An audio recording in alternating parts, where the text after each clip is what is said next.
आप बन रही है था वो तो मैं भरने भी आया उसी टाइम जिस टाइम वो हुआ था बंद। है का मसला है, था का मसला है। क्या कहता था वाला पता नहीं है। जब कुर्सी पर बैठता था तो क्या कहता था?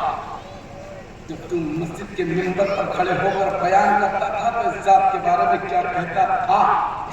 जब चौराहे पर खड़ा होता था तो इस जात के बारे में क्या कहा करता था? बता। जो आशिक रसूल है, जो प्यारे आका से इश्क करने वाला, मोहब्बत करने वाला, जो प्यारे आका की उल्फत जो जिया है, वो कहेगा इस जात के बारे में पूछते हो, इसी जात के लिए तो मैं इस कब्र में आया हूँ कि कहीं नहीं मगर कब्र में मेरे आका के दीदार होंगे। ये अल्लाह के सच्चे रसूल हैं, ये हमारे आका और मौला हैं, ये अहमद मुस्तफा मोहम्मद मुस्तफा सल्लल्लाहु तआला अलैहि वसल्लम हैं। सुनो, आपने अब तक सुना हम लोग के 3 सवाल हैं, है ना? ये तो सुना। पहला सवाल रब के बारे में, दूसरा सवाल दीन के बारे में, तीसरा सवाल रसूल के बारे में। मगर सुनो, मैं आज आपको बताऊं कि कुरान के बाद में सबसे अफजल किताब कौन सी है? पता है आपको? पब्लिक से बताएं, मजमे में से बताएं, कुरान के बाद सबसे अफजल किताब कौन सी है? कोई बता सकता है?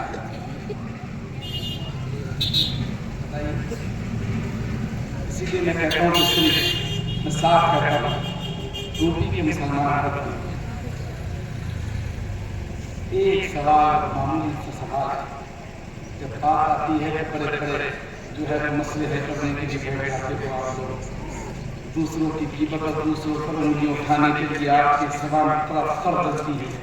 किसी के घर में कोई मसला हो जाए तो चौराहे पर बैठकर उसका तस्करा करने के लिए जबान तर सकती है और मसले के बड़े बड़े बेहतरीन बयान होते हैं। मैं गलत कहता हूं तो बताइए। एक सवाल गैर मुस्लिम अगर आपसे पूछे कि बताओ कुरान के बाद में कौन सी किताब है, क्या जवाब देंगे?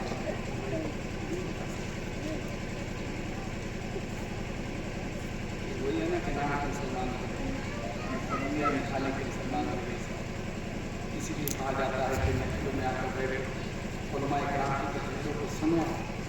ये महफिलें देती थी और 40वीं की महफिलें इसमें के खाने के लिए नहीं थी। हमारे अकाबरीन ने महफिलों को इसलिए सजाया था कि बाकी महफिलों में कोई आए ना आए, मगर इसमें इसलिए आता है कि साहिब खाना को चेहरा दिखाना है ना। इसीलिए आलिमों को बिठाया जाता है कि कुछ मसले बयान कर दो ताकि सुनो। याद रखिएगा, कुरान के बाद में सबसे अफजल कोई किताब है तो वो सही बुखारी शरीफ है। कौन सी? जोर से बोले, अब बोले, अब तो पता लग गया है, अब पता लग गया बाकी तो बोले जोर से, कौन सी किताब है? कौन सी? बुखारी शरीफ है ना। वो बुखारी शरीफ जिसमें हमारे आइम्मा किराम ने मसले मसाइल निकाले है ना। देखिए, सबसे पहले तो ये अगर मसला होता तो कुरान में देखा जाता, कुरान में नहीं मिला है, कुरान में है, मगर हमारा इल्म इतना नहीं कि हम कुरान से निकाल सकें। कुरान में हर चीज़ का मसला है, मगर हमारा इल्म इतना नहीं कि हम निकाल सकें। फिर देखा जाता है कि इस मसले में शरीयत हदीस क्या कहती है ना। फिर सहाबा किराम के बारे में देखा जाता है कि अगर हदीस में नहीं मिला तो सहाबा किराम का फिर क्या था इस मसले के बारे में है। तो अब ये चीज़ें वो हैं कि हमें पता होनी चाहिए। तो खैर एक बात की तरफ कि इमाम बुखारी ने 2 सवालों को पूरा किया, ना रब के बारे में ना दीन के बारे में। इमाम बुखारी ने सिर्फ एक ही सवाल पूरा किया, और जो मैं बयान कर रहा था कि कब्र में सवाल होगा कि बता इस जात के बारे में क्या कहा करता था। क्योंकि है का मसला तो जब हजरत सैयदना उमर फारूक ने मक्के की धरती पर तलवार निकाल कर कहा था कि माज़अल्लाह आज मैं नबी की गर्दन को तन से जुदा कर दूंगा, कोहराम बर्पा हो गया मक्के के अंदर कि तलवार उमर ने निकाली है। अरे वो उमर जिसके सामने शैतान भी भागता हुआ नजर आ रहा है, वो उमर के किसी की माँ ने ऐसा बेटा ना जना था जो उमर के सामने मैदान में आ जाता। आज उस उमर ने तलवार को निकाल कर कहा था कि मैं नबी की गर्दन को तन से जुदा कर दूंगा।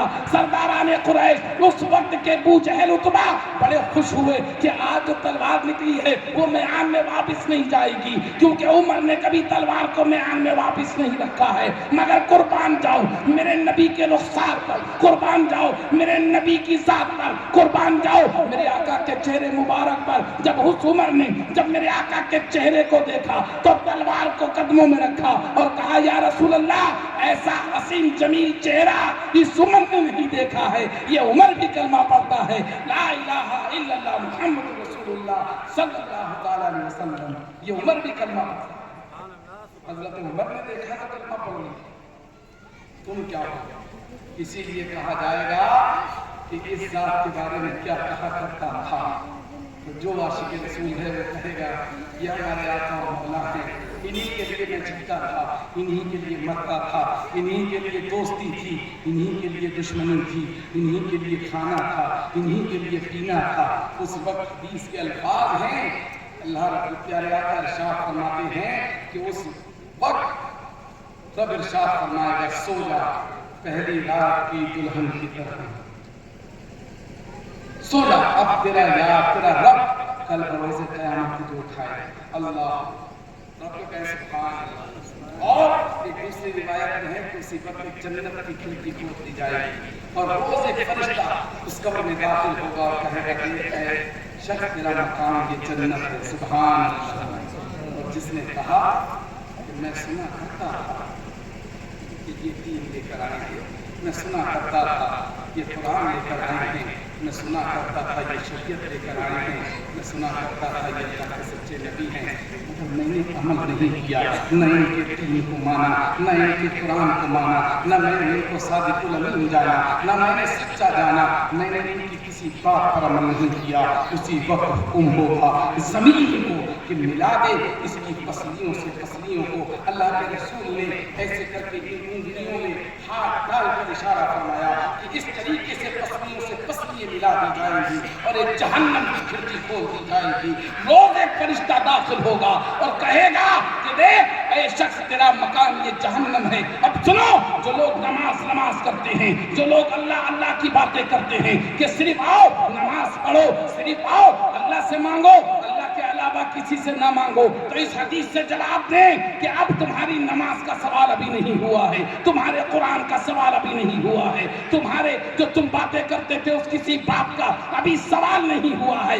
अगर सवाल हुआ है तो प्यारे आका की जात का हुआ है। क्या कहा कि मुस्तफा आपके जैसा कोई आया ही नहीं, मुस्तफा आपके जैसा कोई आया ही नहीं, कभी कैसे जब अल्लाह ने बनाया ही नहीं, कभी कैसे जब अल्लाह ने बनाया ही नहीं। प्यारे आका की जात के बारे में सवाल है कि जिसने प्यारे आका को मान लिया, असली ईमान प्यारे आका की मोहब्बत है, असली ईमान प्यारे आका से इश्क है। अगर इश्क मुस्तफा तुम्हारा पक्का है, तुम्हारी नमाजें कामयाब है, तुम्हारे रोजे रखना कामयाब है, तुम्हारा कुरान पढ़ना कामयाब है। वरना तुम 40 दिन क्या 40 साल के चिल्ले निकालते रहो, कसम खुदा की कोई सजदा बारगाह इलाही में कबूल नहीं किया जाएगा।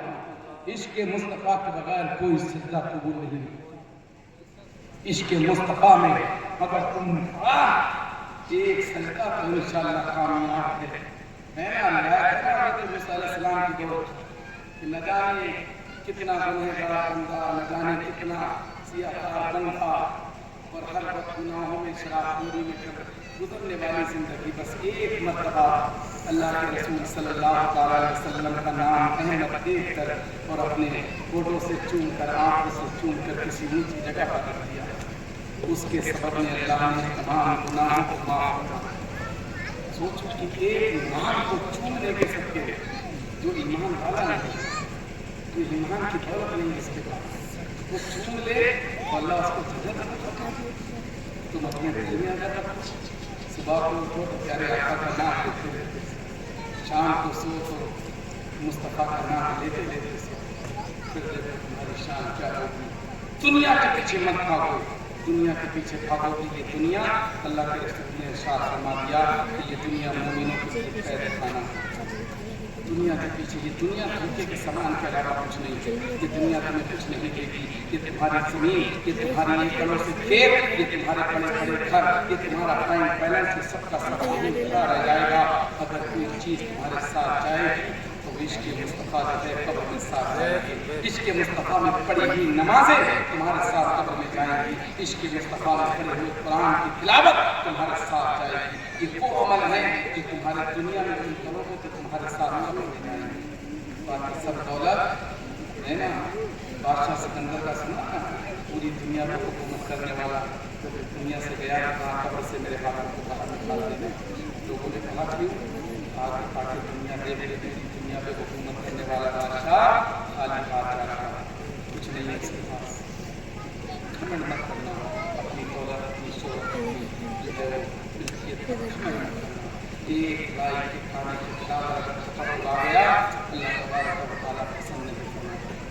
کسی کو حقیر نہ جانا بلکہ تمام کے تمام مسلمان بھائی تمہارے بھائی، تمام مومنین تمہارے بھائی ہیں، اور خاص طور سے تمہارے سگے بھائی جو ہیں ان کے ساتھ میں جو ہے وہ اللہ کے رسول کا ایک فرمان ہے کہ ایک شخص جو ہے اپنے بھائی سے کسی بات پر خفا ہو گیا تو اللہ کے رسول کی بارگاہ میں آیا کہ یا رسول اللہ میرا بھائی کسی بات پر خفا ہے. اللہ کے رسول نے فرمایا جا کے منا. یا رسول اللہ میں نے منایا مگر وہ نہیں مان رہا. کہا جا کر منا. یا رسول اللہ نہیں مان رہا ہے. پھر کہا منا وہاں نہیں مان رہا ہے. کہا نہیں مان رہا ہے تم نے اپنا حق ادا کر دیا ہے. اب وہ اپنا راستہ جہنم میں بنا رہا ہے. وہ اپنا راستہ جہنم میں بنا رہا ہے. اگر کسی کے ساتھ کوئی معاملہ ہے اس کو اسی دنیا میں جو ہے وہ دفاع کرو. اور اگر کسی سے تمہیں معافی بھی مانگنا پڑ جائے اللہ کے رسول ارشاد فرماتے کہ اگر تم نے دنیا میں کسی سے معافی مانگی پر اگر تمہاری عزت میں کمی آئی تو اس ذات کی، اس جس کے قبض قدرت میں میری جو ہے جان ہے، اس ذات کی قسم کل بروز قیامت میں تمہیں جو تمہاری عزت میں کمی آئی ہے کل بروز قیامت میں عطا فرماؤں گا. تو اپنے بڑوں کو ادب کرو، اپنے گھر میں اپنے والدین اپنی آخری باتوں پہ بھروسہ ہو جاؤ کہ بس سب سے بڑی دولت تمہارے پاس جو ہے نا، دنیا کی سب سے بڑی دولت وہ تمہارے والدین ہیں. والدین کا اگر تم نے ادب کر لیا تو تم کامیاب ہو. باپ کی رضا اللہ کی رضا ہے نا. ماں کے پیار کی نظروں سے بوسہ دینا. حدیث سے پاک ہے کہ کل اگر تمہیں جو ہے جہنم میں داخل کیا جائے گا اور اس روایت میں کہ جب قبر میں تمہارے پر عذاب نازل کیا جائے گا تو وہ بوسہ دیوار بن کے کھڑا ہوگا. وہ بوسہ جو ماں کو تم نے دیا ہے نا. دنیا کی محبت میں بڑے جو ہے وہ عاشق بنے پھرتے ہو ہے نا. دنیا کی محبت میں بڑی تم نے جو ہے وہ تمام کی تمام چیزیں قربان کرنے کے لیے تیار ہو. کبھی ماں کی محبت میں قربان کرو، کبھی رات کے وقت میں تنہائی میں. لیکن دو چیزیں ہیں، ایک بچپنا اور ایک بڑھاپا دونوں برابر ہیں. بچپنے میں بھی جو ہے بچوں کو ماں باپ کی ضرورت ہوتی ہے اور جب ماں باپ بڑھاپے میں آ جاتے ہیں تو انہیں بیٹوں کی ضرورت ہوتی ہے. رات کی تنہائی میں اپنے بچوں کے ساتھ بھی سو مگر کبھی اپنے باپ کے پاس جا کر بیٹھو اور ان سے دو باتیں کرو اور جو تمہارے آپ کو پسند ہو. بچپنے میں بچہ جو ہے چیزیں مانگتا ہے نا، اسی طریقے سے بڑھاپے میں جو ہے والدین چیزیں مانگتے ہیں. جو چیز پسند ہو وہ چیز اپنے والدین کی خدمت میں لے جاؤ. رات کے وقت میں بستر پر جا کر اپنے والدین کے پاس رکھو جو تمہارے والدین کو پسند ہو. اللہ کی قسم اللہ کے رسول ارشاد فرماتے ہیں دنیا میں کسی کی دعا کی ضمانت نہیں. کسی مولوی کی، کسی پیر کی، کسی کتب کی، کسی ابدال کی، کسی مولوی کی، کسی امام کی دعا کی ضمانت نہیں لی گئی ہے مگر اللہ کے رسول ضمانت دے رہے ہیں کہ اگر تمہارے ماں باپ نے تمہارے حق میں ہاتھ اٹھا کر دعا کر دی تو ساتوں آسمان کو چیرتی ہوئی دعا بارگاہ الہی میں قبول کی جاتی ہے. قبول کی جاتی ہے. والدین کی دعا ہے نا. کبھی یہ نظر کا کبھی وہ نظر کا دامن پکڑنے سے پہلے کبھی اس پیر کے ہاتھ کبھی اس پیر کے ہاتھ چھونے سے پہلے اپنے ماں باپ کے ہاتھ. سب سے بڑے مرشد تمہارے ماں باپ ہیں. ان سے بڑا مرشد کوئی نہیں ہے. ماں باپ ناراض ہو گئے تو غوث اعظم راضی ہونے والا نہیں ہے. ماں باپ ناراض ہو گئے تو غریب نواز بچانے والے نہیں ہیں. ماں باپ راضی اگر ناراض ہو گئے تو کوئی دنیا کا پیر نہیں بچائے گا بلکہ یہاں تک کہ اللہ کے رسول بھی تمہیں نہیں بچائیں گے. سب سے پہلے تمہارے ماں باپ کی رضا پوچھی جائے گی. تمہارے ماں باپ ان سے راضی ہیں تو انشاءاللہ اللہ تبارک و تعالیٰ تمہارے لیے جنت کے دروازے کھولے گا. ورنہ جنت کے دروازے تو بڑی دور ہے, تمہیں جنت کی خوشبو بھی نہیں دی جائے گی. اللہ اللہ سبحان اللہ سبحان اللہ. جنت کی خوشبو بھی نہیں دی جائے گی. بڑی نعمت ہے ماں باپ. ان ماں باپ کی خدمت کر لو. ان کے دلوں سے پوچھو جن کے ماں باپ اس دنیا سے رخصت ہو گئے. اور بعد میں ہوتا کہ صاحب جو ہے میرے ماں باپ کو یہ پسند تھا, فاتحہ میں بھی لا کے رکھے, باپ یہ کھاتے تھے یہ لا کے رکھے. کبھی اس سے پہلے پوچھتے تو بات تھی. اب کوئی فائدہ نہیں ہے تو تم اپنے لیے لا کے رکھو, جو چائے بنا لو ہے نا, بریانی بنائی ہے. ایسا نہیں ہے کہ جو ہے ان کو ضرورت تھی کہ بریانی ہمارے لیے کہ 2 گھنٹے ہم بیٹھے تو کم سے کم یہاں سے اللہ کی رضا کے لیے ہم جو ہے وہ بنا ہے تو کھا کے جائیں. بلکہ ان کو اگر کسی چیز کی ضرورت ہے تو تمہارے استغفار کی ضرورت ہے, تمہارے قرآن کی تلاوت کی ضرورت ہے, تمہارے درود پاک کی ضرورت ہے. اب کسی بھی محفل میں جاؤ, کسی بھی فاتح میں جاؤ تو کوشش کرا کرو وہاں بیٹھ کے درود شریف پڑھتے رہا کرو. کچھ یاد نہیں ہے تو سبحان اللہ الحمدللہ پڑھتے رہا کرو. اس کا ثواب تمہیں بھی ملے گا اور جس کی محفل میں تم گئے ہوئے سالہ ثواب کے لیے اللہ تبارک و تعالیٰ اس کو بھی عطا فرمائے گا. اللہ تبارک و تعالیٰ سے دعا ہے کہ اللہ تبارک و تعالیٰ ہماری ان باتوں پر سب سے پہلے مجھے اس کے بعد جو ہے عمل پیرا رہنے کی توفیق عطا فرمائے. ہمارے تمام گناہوں کو معاف فرمائے. اللہ ہمارے معاشرے کو بہترین کر دے, دین کی طرف راغب کر دے. اور جس مرحوم و مقبول کے لیے ہم یہاں پر آئے ہیں اللہ ان کی قبر پر اپنی رحمتوں کی جو ہے بارش عطا فرمائے, ان کو جنت میں اعلیٰ مقام عطا فرمائے.